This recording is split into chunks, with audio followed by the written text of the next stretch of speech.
O que é um deus grego?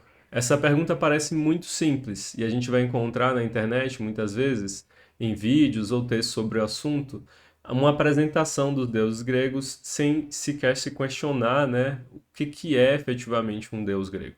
Então, às vezes, você vai ter uma apresentação de uma lista de quais seriam os deuses, das suas características e coisas do tipo.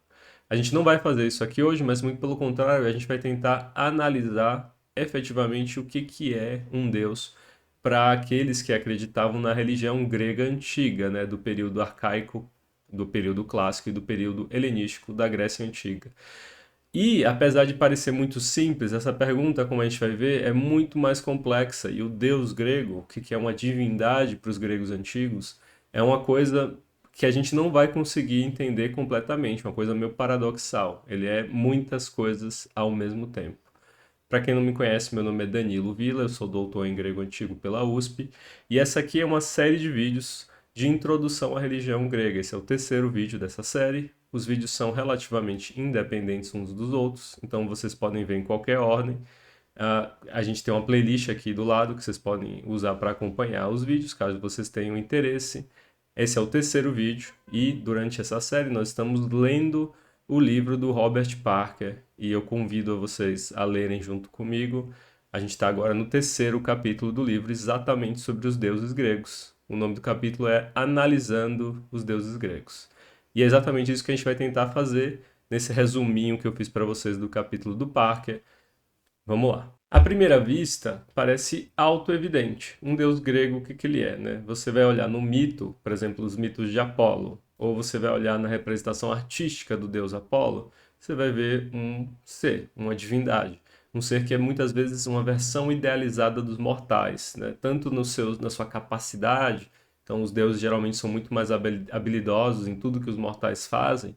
No caso de Apolo, ele é um excelente arqueiro, por exemplo, quanto também na sua representação física. Então, os deuses são não só imortais, mas eles são eternamente belos, né? Apolo é uma representação daquilo que seria o ideal do corpo masculino para um grego antigo. Então, desse ponto de vista, um deus é uma coisa muito simples. Ele é uma versão, talvez, idealizada dos mortais. Por outro lado, quando a gente vai ver na prática cotidiana da religião grega, a gente percebe que esse Apolo único, né, esse Apolo que está representado lá numa escultura, ou que está representado na literatura, ele é apenas uma faceta do Deus. Porque, por um lado, o que o Parker vai mostrar no livro dele, os deuses muitas vezes são referidos como uma espécie de coletividade anônima. É muito frequente no cotidiano da religião grega que os gregos, né, os fiéis, se refiram aos deuses como uma coletividade. É muito comum quando eles estão falando de algum evento sobrenatural, por exemplo, que eles digam: os deuses decidiram fazer tal coisa. Isso aconteceu pela vontade dos deuses, e não necessariamente pela vontade de um deus específico. Isso tem muito a ver, é óbvio, né, com um certo elemento da ignorância humana. Os seres humanos não sabem, né, quais são os deuses que fizeram tal coisa. Então é melhor, em vez de você atribuir a um deus que você não sabe, você se referir à coletividade como um todo. De alguma forma, são todas as divindades que permitem que aquelas coisas aconteçam na história. Então, são a vontade dos deuses que se reflete nas ações que estão acontecendo aqui no mundo que nós estamos vivendo agora. O único Deus que é uma exceção a isso é o próprio Deus, né? Que é o rei dos deuses. Então, se alguma coisa acontece na história, se algum evento acontece de importante, os gregos acreditam que ele só aconteceu por causa da anuência do rei dos deuses e dos homens, de Zeus. Ele é o único Deus que pode ser referido assim: isso aconteceu pela vontade de Zeus especificamente. Mas isso é só uma espécie de recurso, né? Um recurso para se referir ao destino. Os gregos também falam de destino, à vontade dos deuses no geral. Então, toda vez que eles encontram um elemento sobrenatural que eles não conseguem atribuir a uma divindade específica, eles vão falar desses elementos. Eles vão falar da vontade de Zeus, vão falar do destino, vão falar da vontade dos deuses. E um outro elemento muito interessante da língua grega e da religião, do pensamento grego, é a capacidade que os gregos têm de alternar entre plural e singular quando se referem a essas coletividades divinas. Então, por exemplo, em Homero, a gente vai encontrar muito referência às musas, né? As musas são as divindades responsáveis por inspirar o canto no Aedo, no cantor da poesia épica, e elas são uma coletividade, né? o número no período arcaico ainda não era fixo, mas em outras versões elas vão ser 9 musas. Aí vai variar, né? Cada um vai ter uma lista diferente. No período arcaico elas são só uma coletividade de divindades. E em Homero a gente vai encontrar elas sendo chamadas apenas no singular. Então o primeiro verso da Ilíada é assim, né? Canta minha cólera, ó deusa. A deusa que Homero está se referindo no singular aqui são as musas. Ele também fala às vezes, canta-me, ó musa. E aí ele pede, né, que ela inspire uma canção específica nele. O que que é isso, né? Muita gente tentou ler nessa alternância entre singular e plural algum tipo de elemento histórico. Até hoje tem gente que faz leitura assim. Então, você imagina que num período mais antigo os gregos seriam monoteístas e aí que depois teriam desenvolvido o politeísmo, ou até o contrário. Também tem gente que defende o contrário, né? Que primeiro você teve, né, o politeísmo e aí você teve um processo de ah, singularização dessas divindades, mas, na verdade, na prática, sem entrar em nenhum tipo de especulação, porque eu acho que isso não é muito produtivo, o que a gente encontra na religião grega é a capacidade de você alternar entre plural e singular linguisticamente sem perder a noção de que você está se referindo a uma coletividade de deuses.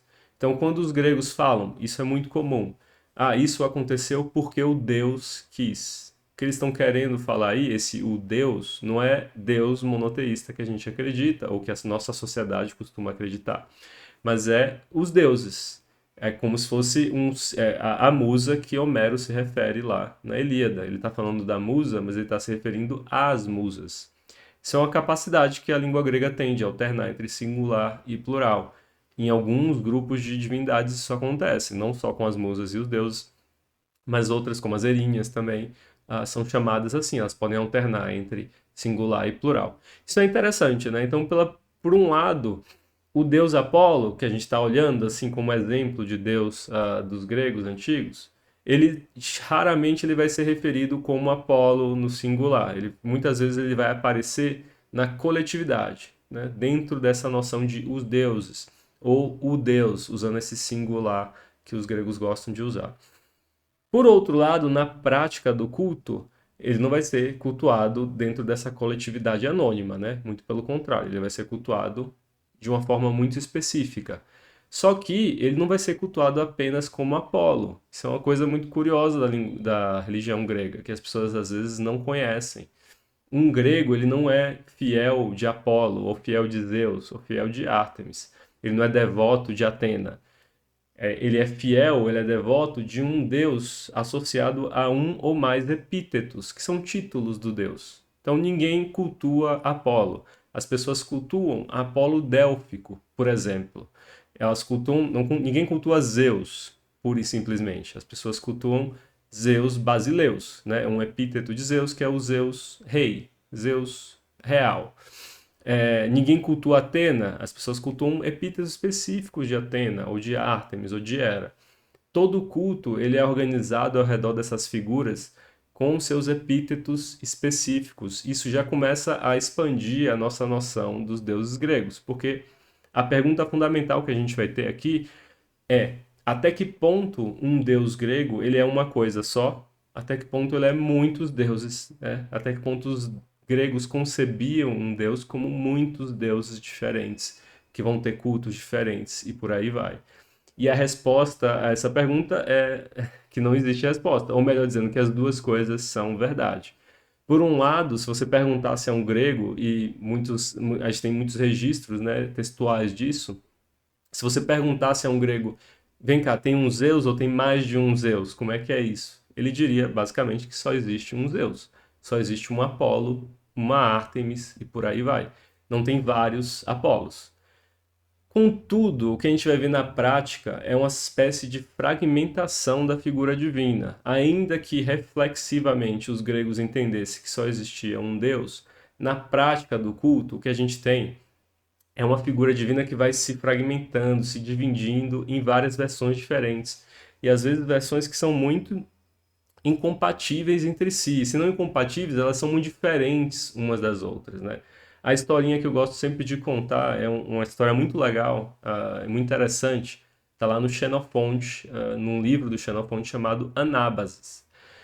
Nesse livro, não quero entrar em detalhes da trama do livro, mas Xenofonte é um mercenário, ele está numa companhia de mercenários, eles vão lutar uma guerra em terras estrangeiras, dá errado, e eles têm que fugir pelas terras estrangeiras, sendo perseguidos pelos inimigos, né? É uma história divertida, do ponto de vista nosso hoje, né? Contemporâneo, uma história que é muito curiosa e divertida para nós também. Mas nessa história, né, dentro desse contexto todo, tem um episódio específico que eu acho que é muito legal para a gente pensar a religião grega antiga. Xenofonte, em um determinado dia, ele tem um sonho. Se eu não me engano, o detalhe do sonho é uma casa caindo, eu não lembro exatamente os detalhes, mas ele vê uma casa caindo e ele acorda e interpreta o sonho. Ele acha que o sonho foi enviado por Zeus Basileus. Zeus Basileus é um aspecto, né, um fragmento dos Zeus que a gente conhece. Então ele começa a fazer sacrifícios para Zeus Basileus, buscando, né, evitar qualquer tipo de tragédia que o sonho teria alertado a ele. Ele imagina que Zeus Basileus teria se comunicado com ele, né, diretamente através do sonho. Os gregos acreditavam nisso de maneira geral. Os sonhos eram uma forma dos deuses comunicarem com os mortais. E aí, muito tempo depois, ele encontra uma figura. Essa pessoa pergunta a ele quanto dinheiro ele está fazendo, né, nessas perambulações como mercenário. E Xenofonte diz para essa figura que ele não conseguiu guardar dinheiro nenhum. E a figura fica meio surpresa e ela interpreta que isso aconteceu porque Xenofonte estava menosprezando os sacrifícios aos Zeus Melicos. Então, essa figura orienta Xenofonte a realizar sacrifícios a esse outro Zeus, a esse outro aspecto de Zeus. E esse outro Zeus, esse outro aspecto, ele tem um tipo de sacrifício específico, né? É um sacrifício que você tem que queimar o boi inteiro, ou o bicho que você vai sacrificar por completo, em vez de sacrificar apenas algumas partes desse animal. O que é interessante nessa história, que eu acho fascinante? Duas coisas. A gente fica sabendo que você tem deuses diferentes dentro da religião grega, com sacrifícios, tipos de sacrifícios diferentes, o que é muito curioso, a gente vai falar sobre isso mais adiante. O Zeus Melikos é um Zeus quitônico, a gente também vai falar sobre isso daqui a pouco. Quiton é a palavra grega para terra. Os deuses quitônicos são os deuses associados com a terra ou com o submundo, com aquilo que está debaixo da terra, o mundo dos mortos, das almas e por aí vai. A gente vai ver isso daqui a pouquinho. Então, cada deus vai ter, às vezes, um ritual meio diferente de sacrifícios. Não vai ser o mesmo ritual que você vai estar fazendo para todos os deuses. E a segunda parte que eu acho ainda mais fascinante é que a interpretação que Xenofonte recebe, a lição que fica para Xenofonte, é que ele não pode menosprezar um outro aspecto de Zeus. Né? Percebam que ele já estava sacrificando para Zeus. Só que ele estava sacrificando para um Zeus específico, o Zeus Basileus, o Zeus rei. O que ele acaba descobrindo, efetivamente, é que ele tinha que começar a sacrificar para outros Zeus, para outro aspecto. Na nossa mentalidade, talvez moderna, contemporânea, a gente pensa nisso, a gente acha estranho, porque se você está fazendo um sacrifício para o mesmo Zeus, se tudo ali é Zeus, então ele está recebendo o sacrifício da mesma maneira. Porque é que você tem que mudar, né? Você tem que mudar para um outro aspecto dele. Mas dentro da mentalidade grega antiga, isso era completamente compreensível. Então, você não só tinha que sacrificar para os deuses, você tinha que sacrificar para diferentes aspectos dos deuses. Como eu falei mais cedo, você não era devoto de Apolo somente, você era devoto de Apolo associado com um epíteto. Isso é fascinante, né? É muito comum a gente encontrar, por exemplo, numa cidade, vários templos diferentes com o mesmo Deus, mas o mesmo Deus com epítetos diferentes. Isso significa toda uma diferença, não só de templo, né, mas de sacerdócio, de rituais, de calendário de ritual e por aí vai. Tem toda uma infraestrutura distinta. São vários Zeus, são várias Atenas, são vários Apolos, mas cada um deles tem seu templo, tem seu sacerdote específico, tem seu calendário de sacrifícios, tem um método, às vezes, específico de sacrifício. Então percebam que é o que eu estou falando aqui. Apesar de, na prática, reflexivamente, eles pensarem como um Zeus, na prática não, na teoria, né? Na mente deles, né? Quando eles começavam a pensar sobre o assunto, se você perguntasse a um grego, eles iam conceber como um único Zeus. Na prática cultural, o que você tem são vários fragmentos de Zeus, vários aspectos distintos de Zeus. Isso é ainda mais complexo quando a gente começa a ver outros fenômenos que acontecem com esses epítetos. Por exemplo, às vezes, os gregos, de maneira geral, eles não concebiam a ideia de que você tinha muitos deuses diferentes no mundo inteiro. Então, você vai ler Heródoto, Heródoto vai dizer, só tem um Zeus, só tem um Apolo. Os egípcios, eles adoram outros deuses, certo? Não, para Heródoto, eles estão adorando os mesmos deuses, só que com nomes diferentes. Então, Amun, para Heródoto, é só o nome egípcio para Zeus. Tudo bem? Então eles concebiam que as divindades do mundo inteiro seriam todas elas Zeus, Apolo, Ártemis, Hera, etc. Só que em termos de prática cultural, em termos de religião cotidiana, daquilo que era feito, o que acontecia muitas vezes, especialmente em regiões, né, que eram mais que tinham trânsito de estrangeiros ou mais próximas de regiões estrangeiras, era que os deuses gregos ganhavam epítetos dessas divindades estrangeiras. Então você tem um Zeus tebano, se referindo a Tebas do Egito. E o Zeus tebano seria o quê? Ele seria um Zeus misturado com Amun, um deus egípcio, com também rei dos deuses, segundo a mentalidade de Heródoto. E o seria essa figura? Ele seria Zeus, ele seria Amun, ele seria uma mistura dos dois, uma terceira coisa nova, né? A gente tem também Afrodite divina, que é uma Afrodite que era cultuada na região da Ásia Menor, por influência de uma deusa do Oriente Próximo chamada de Astarte. Essa Afrodite, quem é que ela seria? Ela seria a Afrodite mesmo, a Afrodite grega que a gente conhece? Ela é a Astarte. Ela é uma terceira coisa que surge da junção das duas, né? É um pouco de tudo, no fim das contas. É isso que eu quero mostrar para vocês. Os epítetos, eles às vezes geravam a criação de uma espécie de novo Deus, ou de uma versão muito diferente do Deus, por meio de um mecanismo que a gente conhece muito aqui no Brasil, né, de sincretismo, efetivamente. É um sincretismo religioso que acontecia dentro da religião grega. E esse sincretismo, mais curioso disso tudo, é que esse sincretismo também acontecia internamente à própria religião grega, né? Uma espécie de sincretismo interno. Às vezes, deuses de dentro da religião, ou seja, deuses que não eram estrangeiros, eles se fundiam. Isso acontecia muito, especialmente entre um deus maior, mais importante, né? Com mais presença ao redor da Grécia como um todo, e deuses menores. Então a gente tem exemplos como a Ártemis Ilítia. A Ártemis, que é uma deusa muito importante, é irmã de Apolo, filha de Leto e Zeus. Ilítia é uma divindade associada com o nascimento, né? Nascimento de bebês, o parto. Então a Ártemis e Ilítia é uma fusão dessas duas divindades. A Ilítia, que é uma divindade menor, e a Ártemis, que a gente conhece, né? Dos mitos e da religião grega como um todo. Essas duas divindades se fundem em uma só no culto. E aí o que ela é, né? É Ártemis? É Ilítia? É as duas coisas? É difícil da gente ter essa definição. Um exemplo também muito importante é a Atena Niké. É um templo importante que você tem em Atenas, na cidade de Atenas. Ele é devotado para a Atena Niké. Niké é a vitória, a palavra grega para vitória, né?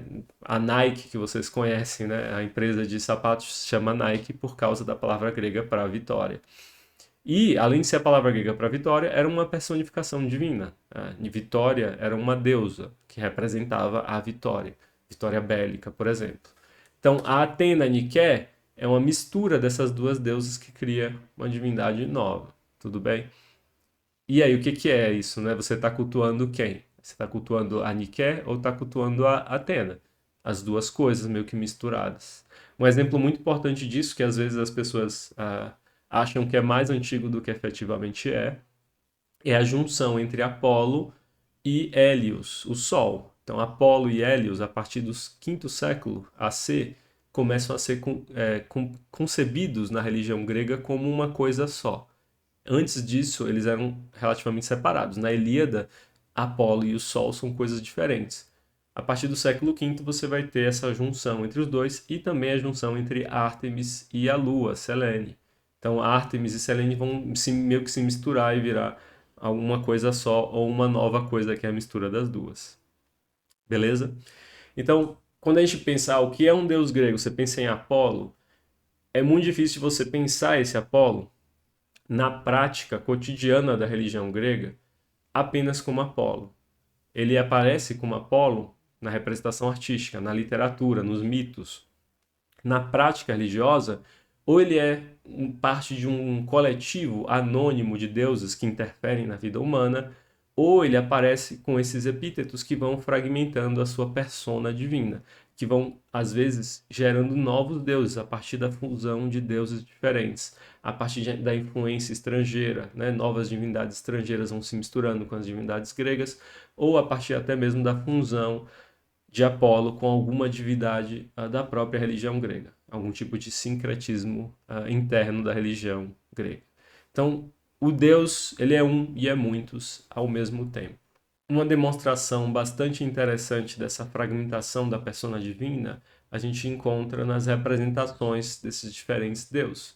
Por exemplo, o Zeus Melíkios, que a gente viu lá na história do Xenofonte, aquele Zeus que ele tinha que sacrificar para poder melhorar sua condição financeira, ele é às vezes representado como uma cobra gigante, que é muito diferente das representações tradicionais de Zeus, né? Ele é um deus quitônico, a gente vai ver isso daqui a pouco. Então ele tem uma outra cara daquela cara tradicional de Zeus que a gente está acostumado. Um outro exemplo também muito interessante e fascinante é a Ártemis de Éfeso.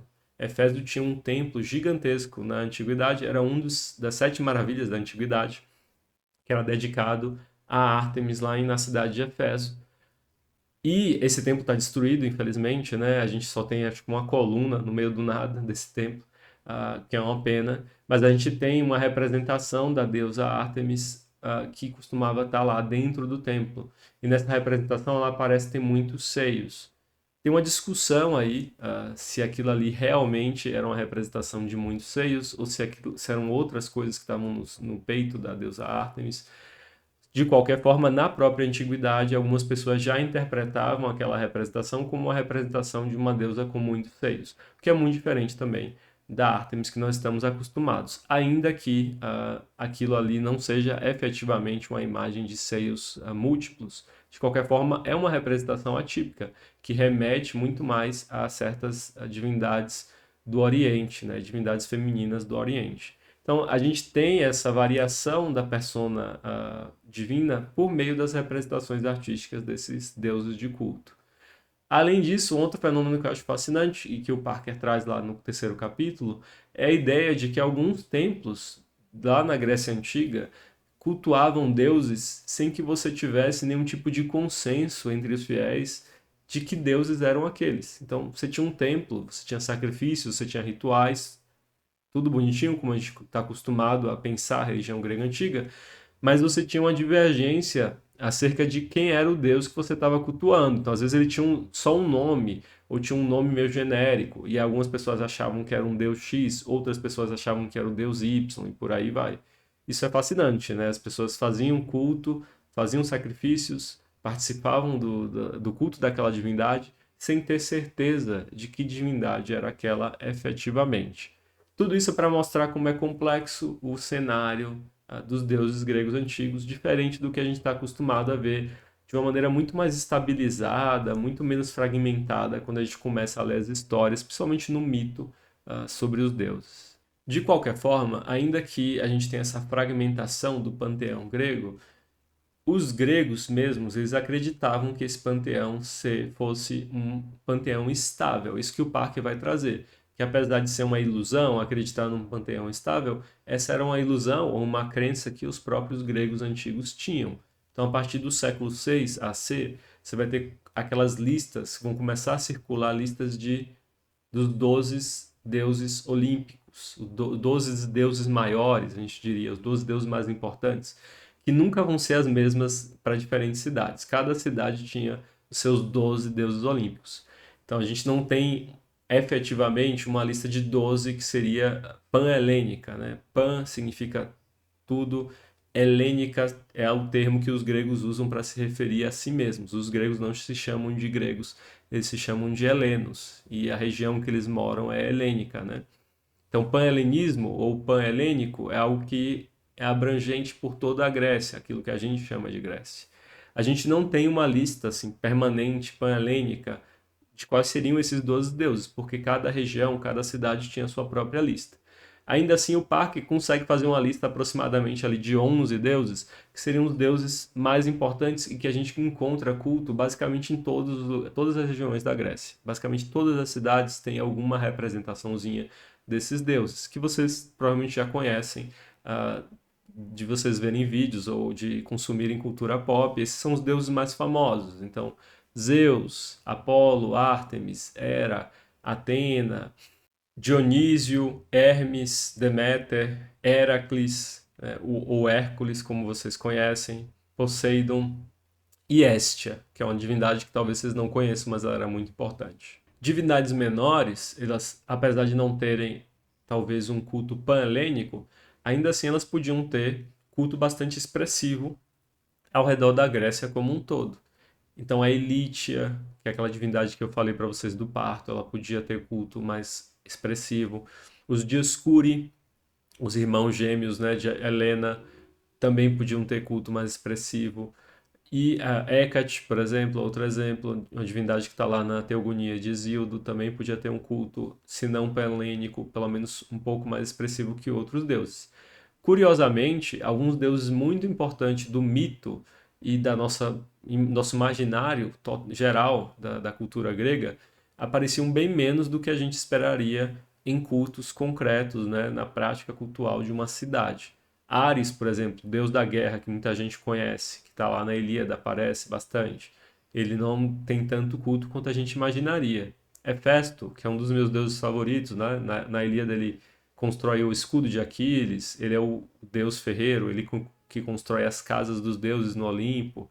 Ele também é um deus que não tem muito culto. Então é curioso isso, a gente falou isso no primeiro vídeo dessa série sobre a relação entre mito e religião, que a gente tem que tomar cuidado para não pegar o mito e achar que ele é representativo da prática cultural cotidiana dos gregos. A gente vai ter deuses que quase não aparecem, né, na literatura grega ou na poesia épica, como Dionísio, mas que são muito importantes na prática cultural grega.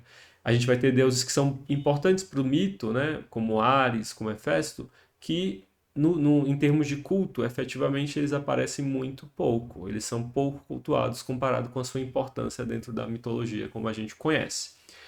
Crono é outro exemplo de um deus que é muito importante em termos de mito, né? Ele é o pai de Zeus, mas que em termos de culto ele aparece muito pouco. Então, a gente tem que tomar cuidado quando a gente projeta aquilo que a gente encontra na literatura ou na mitologia para a prática cultural grega. A gente, inclusive, tem deuses que a gente quase não tem nenhum mito, nenhum. Por exemplo, a gente falou do Dionísio, mas Dionísio é um deus que tem muita mitologia. Ele tem muitas histórias associadas com Dionísio. A gente só não encontra essas histórias na poesia épica arcaica, por exemplo, mas elas circulam. A gente tem vasos, a gente tem representações e a gente tem várias fontes diferentes que falam das histórias de Dionísio. Mas a gente tem outras divindades que não possuem essas histórias, são pouco representadas em mitos, mas que têm uma presença cultural importante. Um exemplo disso é Orteia em Esparta, que é uma divindade que a gente sabe muito pouco sobre ela. De maneira geral, essas divindades que não aparecem em mito, elas vão sendo assimiladas às outras divindades maiores, ou elas vão desaparecendo ao longo a partir do quinto século, elas começam a desaparecer e essas divindades pan-helênicas começam a se sobressair das outras. Uma outra prática importante que a gente vai comentar no próximo vídeo é a prática do culto heróico. Então, os heróis também eram cultuados, ainda que num patamar diferente dos deuses, e cada cidade tinha os seus heróis específicos. Então, o culto de Menelau e Esparta, de Menelau e Helena em Esparta, era muito mais significativo, muito mais importante do que o culto que acontecia em Atenas, por exemplo. Esses heróis não tinham culto em Atenas porque eles estavam associados com a cidade espartana. Tudo bem? Então, a gente vai ter essas variações de culto, não só nas variações de deuses maiores e deuses menores, como a gente vai ter também representações diferentes de heróis dentro do culto, a depender da cidade grega. Ainda assim, Parker vai defender que mesmo em um período mais arcaico, o que a gente tem é um domínio dessas figuras mais importantes, dessas figuras pan-helênicas, como Zeus, Hera, Atena, sobre as figuras menos importantes, sobre essas divindades menores e essas divindades locais. Então, apesar dessa grande fragmentação, segundo Parker, o que a gente tem é um panteão que é mais estável do que ele parece, porque boa parte dessas grandes divindades vão ser cultuadas ao redor da Grécia como um todo. E essas figuras menores só vão ter importâncias mais locais do que efetivamente desestabilizar o sistema religioso grego. Então a gente, apesar de não ter uma lista bonitinha de 12 deuses que a gente vai apresentar, esses são os 12 deuses olímpicos, a gente tem uma noção de qual seria essa base comum que era compartilhada pela maior parte das cidades gregas, tudo bem? Então esse panteão não era 100% estável, ele era muito fragmentado, mas você tinha um substrato comum que era compartilhado por boa parte dessas cidades.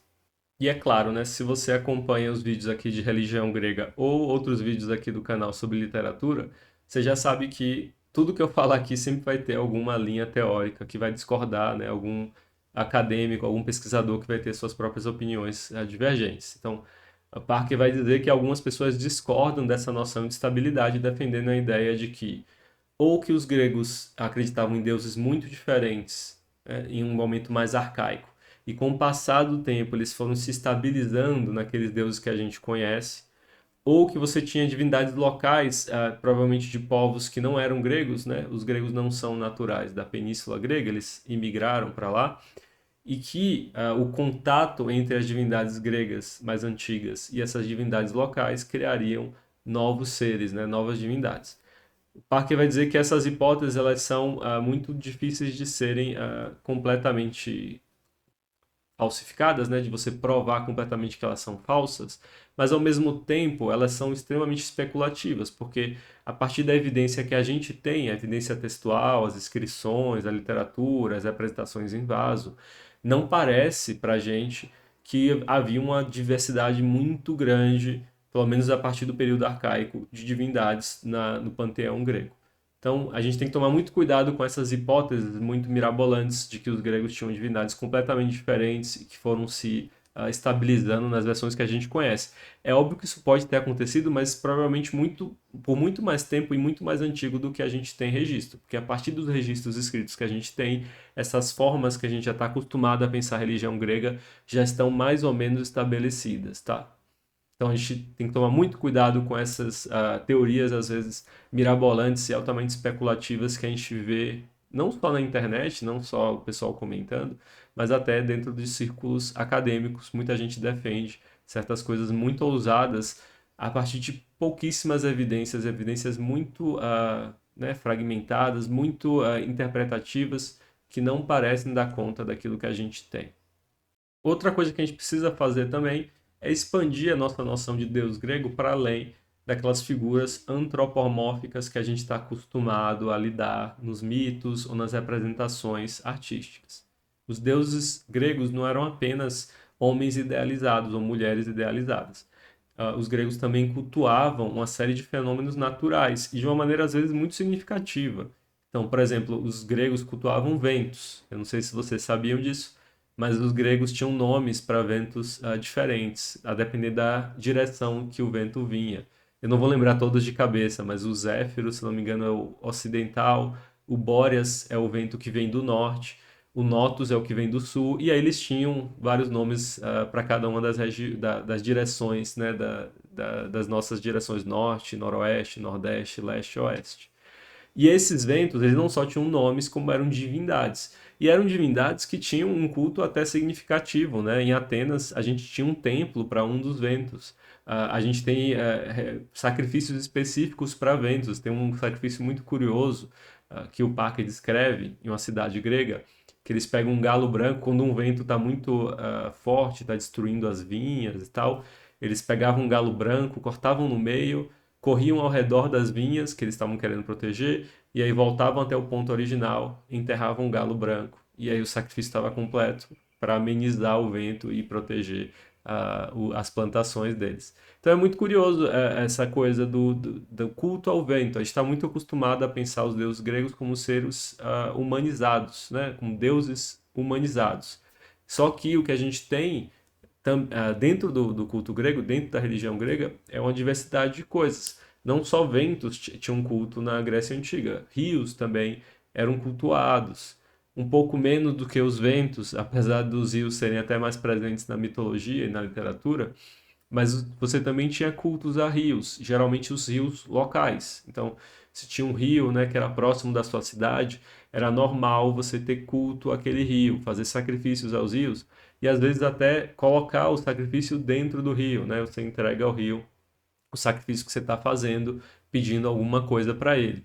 Curiosamente, os rios têm eles estão muito associados, em termos de pedido, de prática religiosa, à fertilidade. Então, às vezes a pessoa queria pedir um filho, está tentando ter filho e não consegue, o Deus que você podia pedir isso era um rio, o rio local que você tinha culto. Então, era comum que isso acontecesse, que você pedisse um filho a um rio. Eles estavam associados à fertilidade de maneira geral. O Parker cita exemplo de crianças que nascem por causa de um pedido, né? Um grego vai lá, pede a um rio, consegue ter o filho, e o filho ele fica meio que vinculado àquele rio, e aí quando ele cresce, vira adolescente, ele corta uma mecha do cabelo dele e entrega, né? Joga no rio, como agradecimento por o rio ter permitido o seu nascimento, ou ter ajudado, auxiliado no seu nascimento. Então isso muito curioso. A gente sai um pouco daquele campo mais tradicional que a gente está acostumado a pensar de seres antropomórficos, a gente entra nessas divindades que são representações de fenômenos naturais. Um outro exemplo são as divindades associadas com a Terra. A própria Terra, né, a Gaia, que é o termo grego para Terra, também era cultuada, apesar de pouco, bem menos do que você imaginaria, mas a gente tem outras divindades que são associadas com fenômenos naturais, como bosques, cavernas, árvores, que são as ninfas. Essas ninfas podiam ter culto também nas cidades gregas, às vezes em regiões específicas, numa gruta, em algum templo próximo de um bosque ou coisas assim. E essas divindades estavam associadas com esses elementos naturais também. A gente não pode esquecer que alguns deuses olímpicos também estão associados com deuses com fenômenos naturais. O próprio Zeus, né, é conhecido por estar associado a o raio, né, o trovão, que ele tem é a arma de Zeus, basicamente, mas as chuvas também estavam associadas com Zeus. Era muito comum dizer, em vez de dizer está chovendo, você diz Zeus chove, ou Deus chove, o Deus está chovendo. Quer dizer, a chuva está vindo de Zeus, ele que está causando a chuva acontecer. Outros deuses também estão vinculados a fenômenos naturais. A gente já comentou, né, Apolo ter sido assimilado ao Sol a partir do século V, Ártemis ter sido assimilada também à Lua, Poseidon é um outro exemplo clássico, né? Ele está associado não só aos mares, mas também a os terremotos. Quando acontece um terremoto, os gregos achavam que Poseidon é que tinha enviado.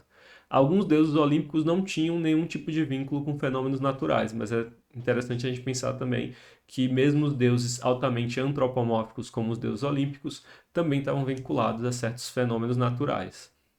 Outra coisa curiosa é o culto a o que a gente chama de personificação. Então, alguns deuses gregos, a gente já comentou o caso da Vitória, Nike, alguns deuses gregos eles são uma personificação de um conceito. Os gregos não chamavam de personificação, né? Isso é a nossa leitura, mas é curioso a gente imaginar como é que era o culto, por exemplo, da fome, ou o culto da vitória, ou o culto de uma divindade personificada que representava alguma coisa, né, da vida humana, da experiência humana. Eles tinham um culto, você fazia sacrifício para essas divindades e você pedia coisas para elas. Então elas não eram apenas conceitos, não eram coisas abstratas, mas eram divindades efetivamente que você estabelecia uma relação de reciprocidade, pedindo coisas e recebendo presentes a partir dos seus sacrifícios.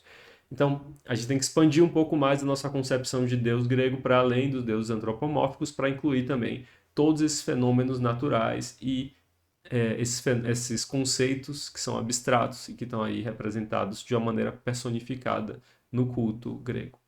Agora a gente vai comentar uma divisão muito importante, uma divisão antiga, mas que a gente encontra até hoje, dentro do panteão de deuses gregos, que é a divisão entre deuses olímpicos e deuses quitônicos. A gente já comentou, né? Deuses quitônicos são deuses da terra ou do submundo.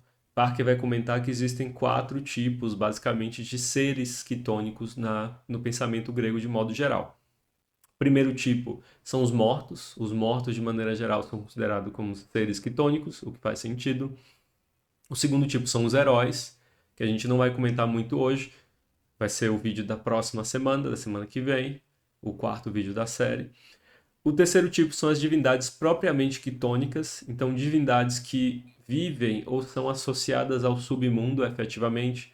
O exemplo clássico é o Hades, né, o grande deus do submundo grego, onde ficam as almas dos mortos, ele que reina no submundo. Perséfone é também uma deusa quitônica, apesar dela passar um bom tempo do ano ah, fora do submundo, né? Ela é rainha do submundo, ela é esposa de Hades. Ela passa um bom tempo junto com sua mãe no Olimpo e depois, no inverno, ela desce para o Hades. Ela está muito associada com essas divindades do submundo. Outros deuses também estão associados com o submundo, como Hermes. Hermes, apesar de ser um deus olímpico, ele é um dos poucos deuses olímpicos que são permitidos dentro do Hades, porque ele é um mensageiro. Ele é permitido, né, entrar e sair do Hades, porque ele leva as mensagens de lá do Hades para fora e vice-versa, de fora para dentro. Então ele também é muitas vezes cultuado como um deus quitônico. Então a gente tem divindades que são propriamente divindades do submundo mesmo. Esse é o terceiro grupo que o Parker traz no livro dele. O quarto grupo seria o grupo de divindades que não são necessariamente do submundo, mas são divindades associadas com a agricultura de modo geral. O Zeus pode ser pensado dessa forma. Deméter é uma deusa muito importante associada com a agricultura. A própria Gaia é uma deusa associada com a agricultura. Então, esses quatro grupos de deuses quitônicos, a gente pode pensar que eles formam, né, não de deuses, mas de seres quitônicos. A gente pode pensar que eles formam, né, um grupo independente, um grupo específico de deuses, mas a gente tem que tomar muito cuidado, e isso a gente encontra o tempo todo, né, na discussão sobre deuses gregos. A gente tem que tomar muito cuidado para não separar demais deuses olímpicos e deuses quitônicos.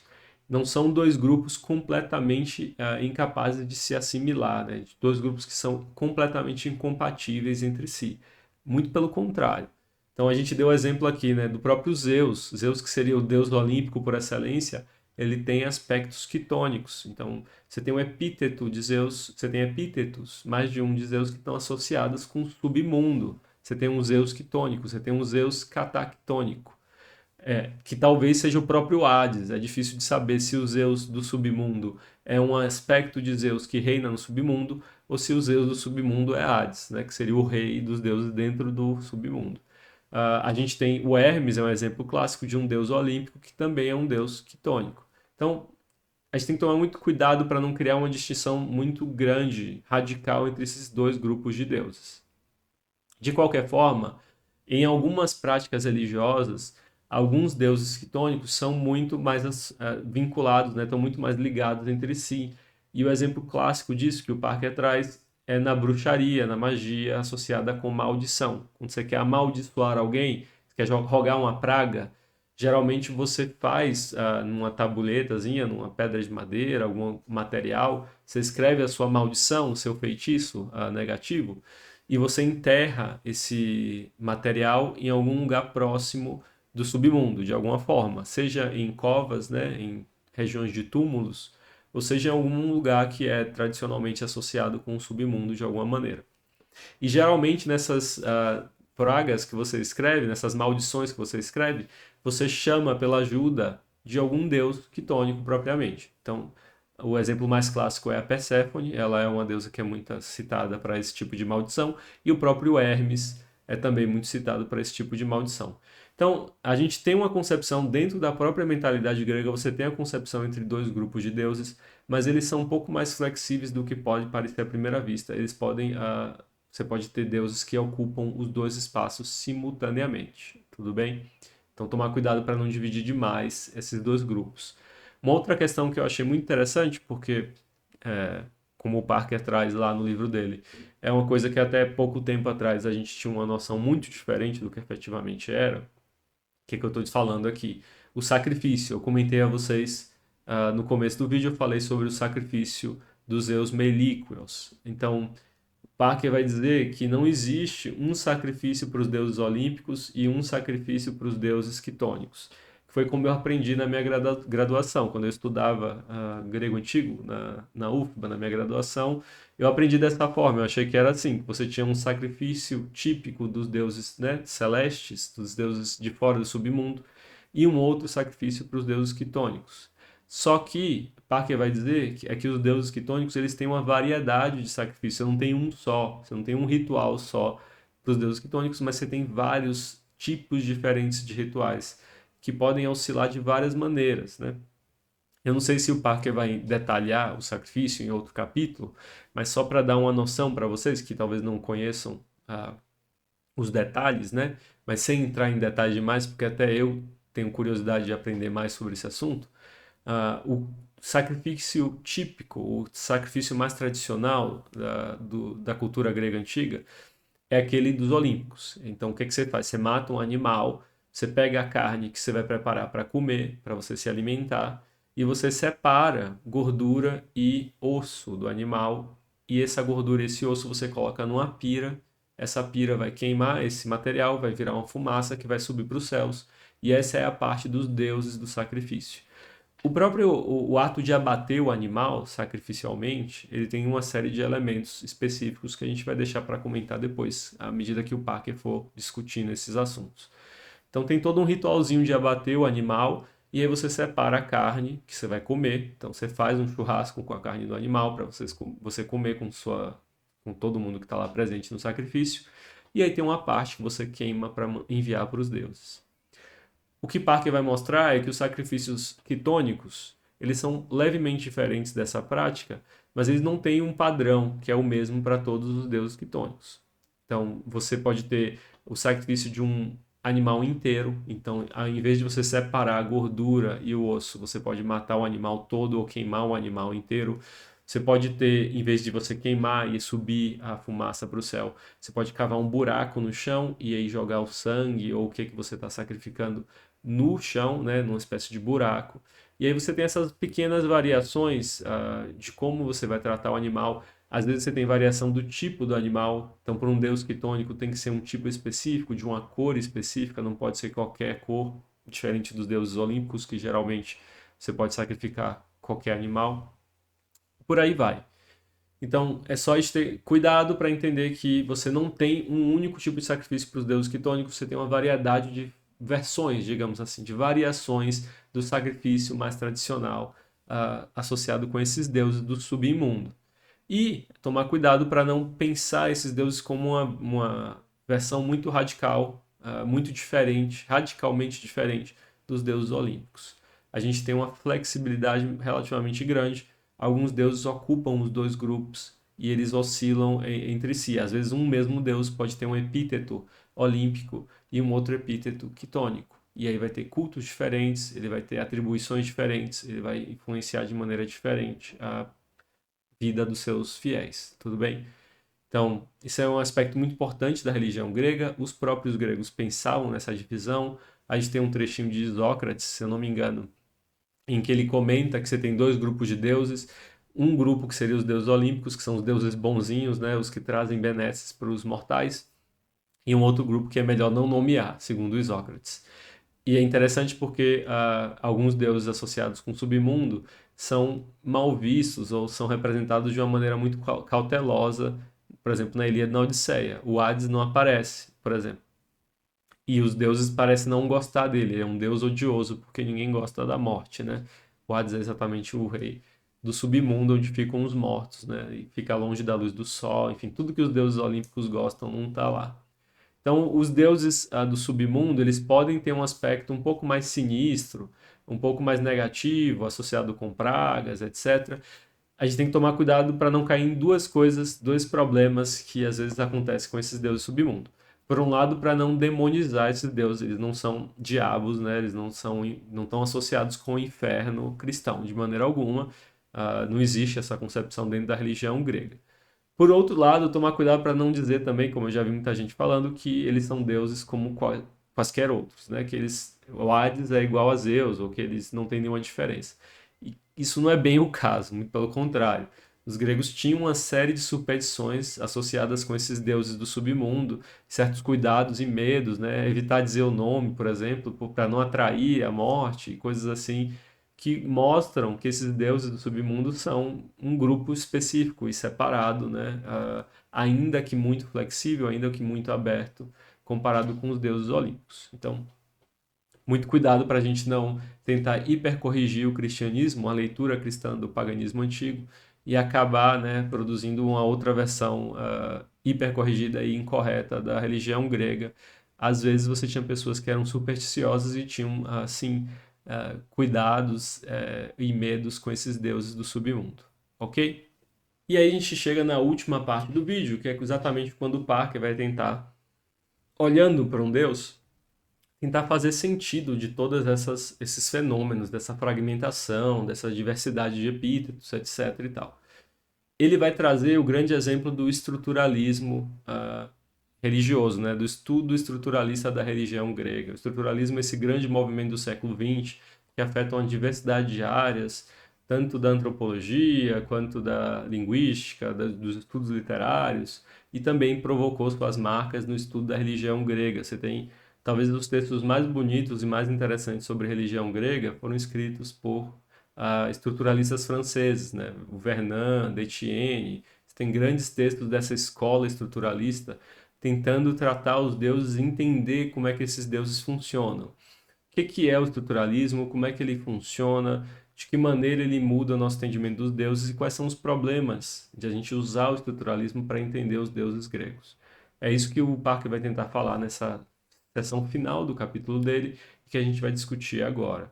Então, qual é o problema que o estruturalismo está tentando responder? Vamos começar por aí, né, que é a melhor parte. A gente acabou de ver até agora o quão complexa é a situação de um Deus. Você tem uma diversidade de experiências religiosas associadas com um único Deus. Se você pega isso e simplesmente deixa, não dá uma resposta para o problema o que é um Deus, fica parecendo que o que você tem ali é um monte de elementos caóticos que não se conectam. Você não teria nunca um Apolo, você teria vários Apolos. Não daria para estudar Apolo enquanto Deus. Você teria que estudar todas as diferentes versões de Apolo, seus diferentes cultos e por aí vai. O estruturalismo é uma tentativa de responder esse problema. Então, diante dessa diversidade de fenômenos, como é que a gente consegue conectar tudo isso? Por que tudo isso tem um nome Apolo? Por que tudo isso tem um nome Zeus? Tem que ter um motivo. O que é que conecta esses fenômenos diferentes? Né? O que seria a essência, o cerne dessa experiência religiosa que a gente chama de Apolo? Esse é o grande mérito, né? A gente diria, do estruturalismo, é conseguir, né, olhar para além dessa diversidade muito grande e encontrar algum elemento ali que permite a gente costurar uma única visão da divindade ou um cerne dessa divindade, apesar disso ter seus problemas. Então vamos olhar primeiro para as questões, né, a metodologia que o estruturalismo traz e quais são os pontos que o Parker elenca como cruciais para o método estruturalista. Primeiro, cada deus ele tem múltiplas esferas de ação. O que são esferas de ação? São os campos da vida humana que o deus interfere. O deus ele não age apenas num único campo, numa única esfera de ação. Ele tem várias esferas. Diferente do que às vezes a gente está acostumado a pensar, um deus não é só deus da guerra, o deus do amor, o deus da música, o deus do vinho. Ele é um deus que vai afetar múltiplos campos diferentes. Apolo é um bom exemplo disso. Apolo é o deus associado com a peste, com a doença, mas ele é o deus associado com a cura também. Ele é o deus do arco e flecha, ele é um deus arqueiro, mas ele também é um deus associado com o sol, com Hélios. Ele também é um deus associado com a música. Né? Ele é o dono da lira, ou ele é o criador da lira, a depender do mito. E ele toca a lira enquanto as musas dançam ao redor dele lá na Ilíada. Então, ele é um deus que tem muitas esferas de ação. Né? Ele também é um deus que está associado com os oráculos. Né? O grande oráculo de Delfos é um oráculo de Apolo. Isso é interessante, né? Então o estruturalismo vai reconhecer isso, vai olhar para isso e vai falar: não tem como você resumir um deus na sua esfera de ação, porque ele vai ter várias sempre. Por outro lado, o estruturalismo vai dizer: tem que ter algum elemento que unifica o deus. Não dá para você falar em Apolo e dizer que Apolo é uma coisa só, se ele tem várias esferas de ações diferentes e nada unifica essas esferas de ação. E aí que vem um método estruturalista. O que vai diferenciar, por exemplo, Ares, que é o deus da guerra, e Atena, que também é uma deusa associada com a guerra? O que diferencia esses dois deuses da guerra se eles atuam no mesmo campo, né, na mesma esfera? Para os estruturalistas, não vai ser a esfera que vai determinar, mas é o modo de ação desses deuses. Então, a maneira como eles afetam esses campos é que vai diferenciar um Deus do outro. E o objetivo do método estruturalista é exatamente desvendar essa maneira, é descobrir qual é a maneira especificamente de Ares atuar no campo da guerra. Como é que Ares interfere na guerra? E qual é a maneira específica associada com Atena no campo da guerra? Essas maneiras vão ser diferentes, elas precisam ser diferentes para que esses deuses se diferenciem. E aqui é importante a gente frisar que para os estruturalistas essas distinções elas precisam ser absolutas. Os deuses podem até ter campos semelhantes de ação, mas eles não podem ter um modo de ação semelhante. Cada deus tem que ter o seu modo específico, porque senão você misturaria os deuses e eles virariam uma coisa meio confusa. Você não teria uma Atena e um Ares, você teria umas coisas misturadas. Os estruturalistas não gostam disso. Então eles tentam determinar com muita clareza qual seria o modo de ação específico de um deus que o distingue de todos os outros. Isso é um método estruturalista muito tradicional, né? O estruturalismo tem muito a ver com isso, de você entender que o significado de um elemento num sistema não é algo que o elemento te dá, mas é a sua oposição aos outros elementos, ao sistema, dentro do sistema, que permite a você entender o que aquele elemento é. Né? Não sei se ficou muito claro, mas é exatamente pela oposição que você consegue entender o que é aquilo dentro daquele sistema. Então, um Deus, você só entende o que é um Deus a partir da sua oposição com todos os outros deuses. Ele vai ter um modo específico de agir, que é só dele, e não pode ser confundido com o modo de outro Deus, porque aí todo o método estruturalista iria para o brejo, ele não funcionaria. Então é importante isso. Cada deus tem o seu modo de ação específico. Esse modo ele não pode ser misturado com o de outros deuses. Cada um tem um seu e a diferença é absoluta. Ela não pode ser confundida, ela não pode ser fragmentada ou misturada ou qualquer coisa do tipo. Não é a personalidade de um deus, não é a sua história pessoal, as suas relações que determinam quem ele é. É exatamente esse modo de ação. É isso que determina o que o Deus é, o que diferencia ele de todos os outros. E aí, um grande ponto do método estruturalista é que ele permite a gente estudar um Deus sem cair nessa fragmentação absoluta. Porque você pega todos os cultos de Apolo, todos os epítetos de Apolo, fica parecendo que não tem nada que você possa chamar de Apolo. Né? Que esse nome significa, na verdade, uma coisa que você não consegue resumir a algo específico. O estruturalismo vai dizer, não, a gente consegue. O que é? É esse modo de ação específico de Apolo. E é isso que a gente tem que estudar quando a gente estuda um Deus. E aí tem textos maravilhosos, né? Tem discussões muito boas dentro do estruturalismo. Eu vou fazer umas críticas daqui a pouco, mas eu quero deixar bastante claro que eu gosto muito de algumas discussões. Um exemplo que eu acho muito legal é a discussão da diferença entre Apolo e Poseidon, por exemplo. Entre Atena e Poseidon. Tanto Atena quanto Poseidon estão associados com certos elementos que são importantes para a vida humana. Poseidon está associado ao mar. A Atena também está associada ao mar porque ela é a deusa responsável em alguns mitos pela criação do primeiro barco. Poseidon está associado com os cavalos. Os cavalos provavelmente são descendentes, né, do próprio Poseidon. E Atena está associada com os cavalos porque ela é, em alguns mitos, aquela responsável pela domesticação do cavalo, por criar a sela ou colocar a sela nos cavalos, que permite aos seres humanos, né, domar os cavalos e usar os cavalos para cavalgar. Então, nessa oposição, fica muito claro que apesar de eles terem esferas de ações semelhantes, então Poseidon está associado com o mar, Poseidon está associado com o cavalo, Atena também está associada com o mar e com o cavalo, mas são formas completamente diferentes de encarar esses fenômenos. Poseidon está associado com uma espécie de violência natural, com um elemento mais explosivo, né? Ele está associado com terremotos, ele está associado com o mar, mas com as tempestades do mar, ele não está associado com um barco. Atena é aquela deusa da civilização, ela que domestica, o que ajuda a domesticar o cavalo, a domar o cavalo. É ela que ajuda o ser humano a domar o mar, né, por meio do barco, por meio dessa invenção do barco que permite você atravessar o oceano. Então, apesar de eles terem esferas semelhantes, eles têm uma maneira de encarar essas esferas que são muito diferentes. Isso que vai diferenciar o Deus. Outro exemplo clássico é o da Afrodite. A Afrodite é uma deusa que está associada com um monte de coisa além do erotismo, da sexualidade. Inclusive, marinheiros rezavam para Afrodite pedindo a ela uma boa viagem, né, para que ela mantesse o mar calmo e permitisse que a viagem fosse bem sucedida. Ela também era uma deusa que estava associada com a coesão social.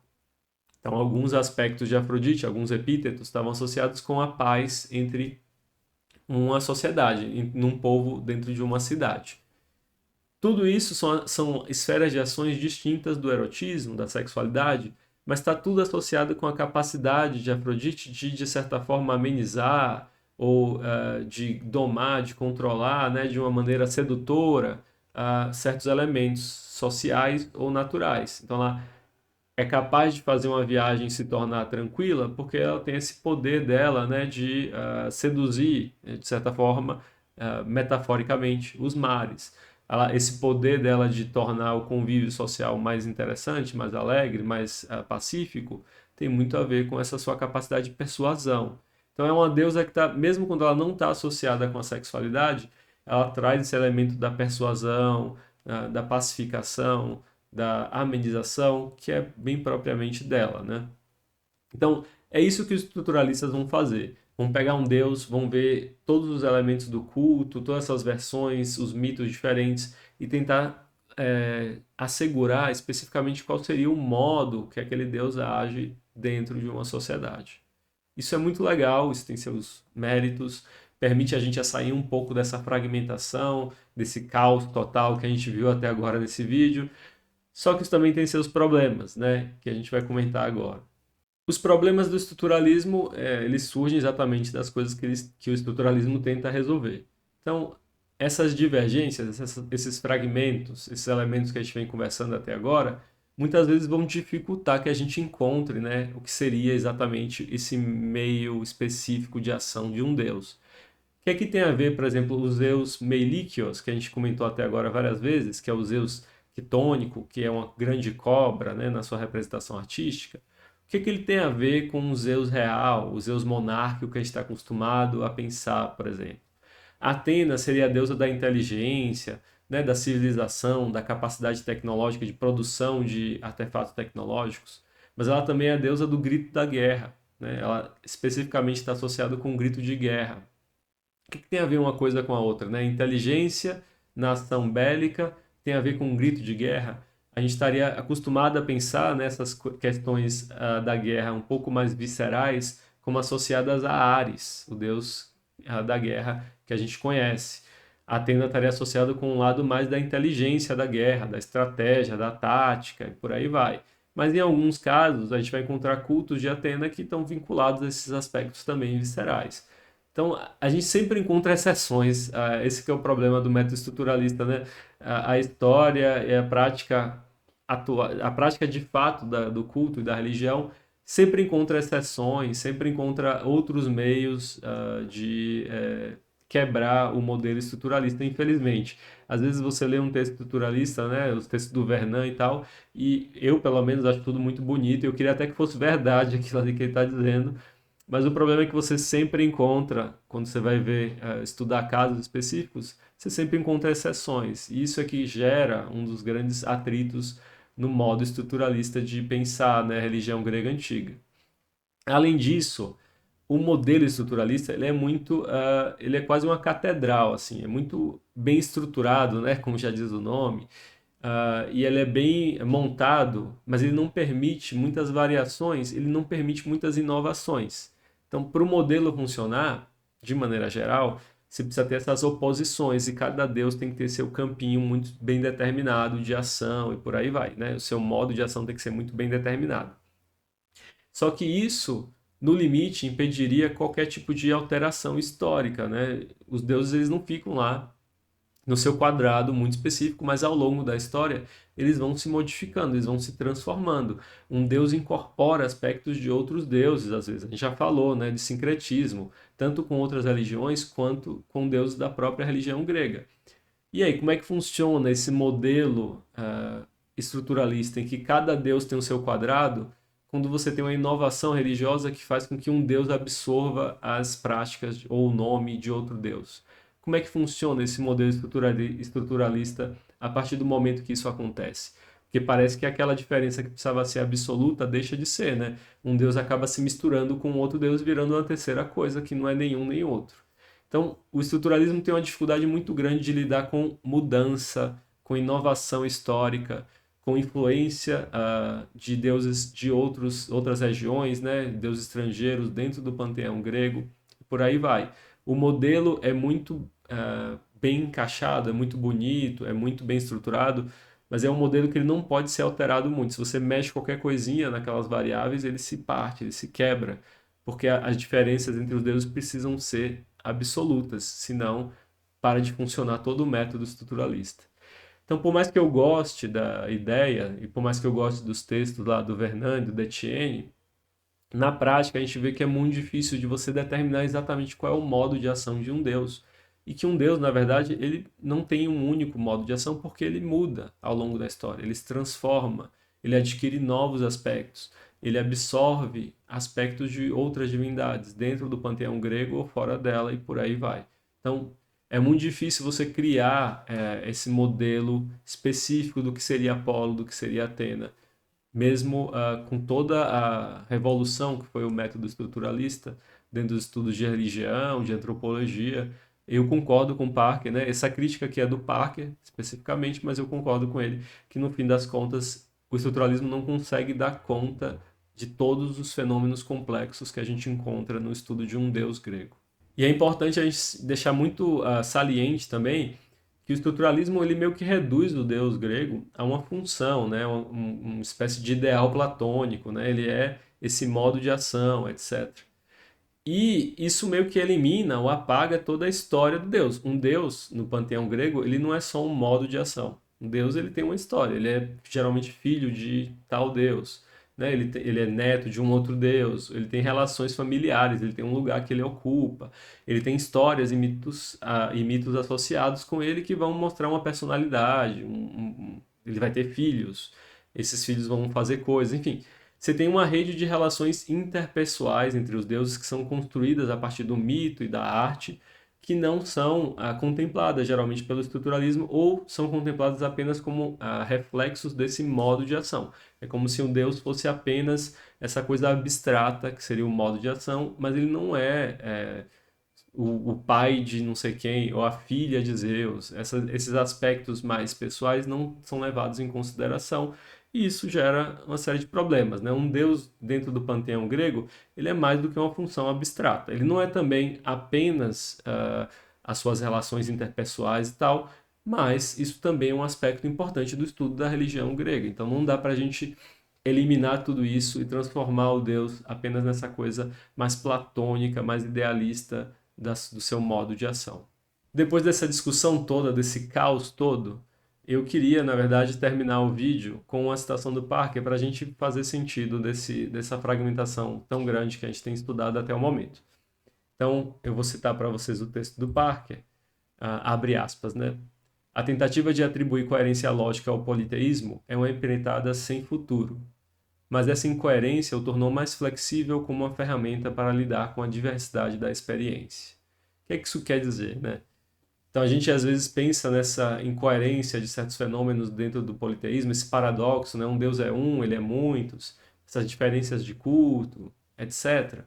Como se fosse algo ruim, algo negativo, né? Algo que dificultaria a prática religiosa. Mas efetivamente, essa diversidade permite dar conta de uma variedade de fenômenos, né? Então, isso não é algo negativo para o sistema da religião grega, muito pelo contrário. É algo positivo, torna a religião muito mais flexível, capaz de incorporar deuses estrangeiros, de se adaptar a mudanças históricas e sociais e criar novos deuses, né, para novas circunstâncias históricas e sociais, e por aí vai. Essa flexibilidade, apesar de aparentemente ela produzir certos paradoxos ou incoerências, ela permite que a religião ela se adapte de uma maneira muito viva, né? É uma religião muito viva, né? Tem uma vivacidade muito grande, é uma religião muito dinâmica, que está o tempo todo se adaptando, criando novos mitos, criando novas divindades ou novas versões das divindades, de uma forma a dar conta da toda a plenitude, né, da experiência humana na antiguidade. Então, às vezes, a gente fica tentando estabelecer, né, algo mais coeso do que efetivamente é, como se fosse um problema para o fiel grego, para a prática da religião grega, que esses deuses fossem um pouco mais complexos ou um pouco mais imprecisos, que fosse um pouco mais difícil entender o que que era, né? Um Deus, qual era o aspecto de um Deus, se ele era muito, se ele não era muito, etc e tal. Só que, na verdade, na prática, eu imagino, e eu concordo com o Parker, essa flexibilidade dava um poder muito grande para a religião. Permitia que a religião grega ela desse conta de um contexto histórico que era muito fragmentado também, né? Você lembra que no período clássico a, a Grécia Antiga era dividida em cidades-estados, com estruturas administrativas independentes, com cultos e templos variados e independentes. Então, essa vivacidade, esse dinamismo do politeísmo grego permitia esses paradoxos, né? Essas coisas difíceis de entender, de surgirem, mas ao mesmo tempo permitiam com que essa religião sempre se adaptasse a contextos diferentes, sem com isso perder, né, uma espécie de elemento pan-helênico, né? Ao mesmo tempo que ela se adaptava, ela mantinha a sua identidade. Ela não se transformava em uma nova religião, em um novo local, mas ela adquiria aspectos específicos daquele local sem perder algo que a permitiria, né, se identificar com o restante das cidades-estados gregas. Então, é só a gente mudar um pouco a nossa chave de entendimento, né? Em vez de ficar procurando, às vezes, homogeneizar, uniformizar essa variedade de experiências religiosas na Grécia Antiga, entender essa variedade como algo positivo para a prática religiosa de maneira geral, tá? Espero que vocês tenham gostado do vídeo. É um vídeo meio difícil, é um vídeo meio denso. Eu achei um capítulo mais difícil do que o anterior. Entender o que é um deus grego é muito mais difícil do que simplesmente fazer uma lista dos deuses e falar das características de cada um e fazer uma genealogia ou coisas assim. Mas eu acho que é muito interessante para a gente pensar a religião grega ter isso em mente, o quanto ela era diferente daquilo que a gente está acostumado a encontrar no mito. Um Deus, ele é muito menos coeso do que a gente está acostumado a imaginar na nossa leitura dos poemas homéricos, por exemplo, que é o que eu costumo estudar, tá bom? Eu espero que vocês tenham gostado. A gente até agora falou apenas dos deuses, né? Esse capítulo foi apenas sobre os deuses. No próximo vídeo da série, a gente vai discutir o culto aos heróis, o capítulo 4 do Parker, exatamente sobre heróis, que é um capítulo que eu tenho muita curiosidade de ler e de discutir com vocês, tá bom? Se vocês gostarem, não deixem de dar o like aí e se inscrever no canal. Eu agradeço muito a atenção de vocês por terem assistido esse vídeo e um grande abraço. Até a próxima.